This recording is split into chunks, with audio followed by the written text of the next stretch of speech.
Today's scripture is a powerful reminder that God doesn't measure success or worth the same way that the world does. Today we're listening to Matthew chapter 20. Let's get started. For the kingdom of heaven is like a man who was the master of a household, who went out early in the morning to hire laborers for his vineyard. When he had agreed with the laborers for a denarius a day, he sent them into his vineyard. He went out about the third hour and saw others standing idle in the marketplace. He said to them, "You also go into the vineyard, and whatever is right I will give you." So they went their way. Again he went out about the 6th and the 9th hour and did likewise. About the 11th hour he went out and found others standing idle. He said to them, "Why do you stand here all day idle?" They said to him, "Because no one has hired us." He said to them, "You also go into the vineyard, and you will receive whatever is right." When evening had come, the Lord of the vineyard said to his manager, "Call the laborers and pay them their wages, beginning from the last to the first." When those who were hired at about the 11th hour came, they each received a denarius. When the first came, they supposed that they would receive more, and they likewise each received a denarius. When they received it, they murmured against the master of the household, saying, "These last have spent 1 hour, and you have made them equal to us who have borne the burden of the day and the scorching heat." But he answered one of them, "Friend, I am doing you no wrong. Didn't you agree with me for a denarius? Take that which is yours and go your way. It is my desire to give to this last just as much as to you. Isn't it lawful for me to do what I want to with what I own? Or is your eye evil because I am good?" So the last will be first, and the first last. For many are called, but few are chosen.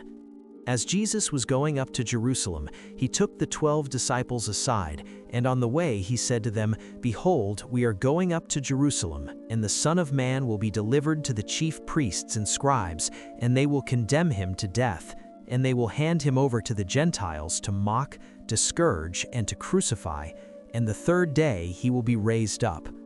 Then the mother of the sons of Zebedee came to him with her sons, kneeling and asking a certain thing of him. He said to her, "What do you want?" She said to him, "Command that these my 2 sons may sit one on your right hand and one on your left hand in your kingdom." But Jesus answered, "You don't know what you are asking.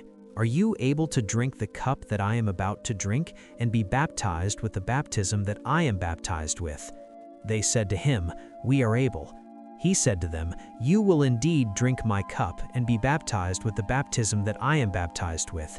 But to sit on my right hand and on my left hand is not mine to give, but it is for whom it has been prepared by my Father." When the 10 heard it, they were indignant with the 2 brothers. But Jesus summoned them and said, "You know that the rulers of the nations lord it over them, and their great ones exercise authority over them. It shall not be so among you, but whoever desires to become great among you shall be your servant. Whoever desires to be first among you shall be your bondservant, even as the Son of Man came not to be served, but to serve, and to give his life as a ransom for many." As they went out from Jericho, a great multitude followed him. Behold, 2 blind men sitting by the road, when they heard that Jesus was passing by, cried out, "Lord, have mercy on us, you Son of David." The multitude rebuked them, telling them that they should be quiet, but they cried out even more, "Lord, have mercy on us, you Son of David." Jesus stood still and called them, and asked, "What do you want me to do for you?" They told him, "Lord, that our eyes may be opened." Jesus, being moved with compassion, touched their eyes, and immediately their eyes received their sight, and they followed him. We all know how easy it is to let jealousy take root, especially when we're looking at another person's journey. How can we learn to celebrate God's goodness in someone else's life instead of wondering why our life doesn't mirror theirs? I'd love to hear what you think in the comments section.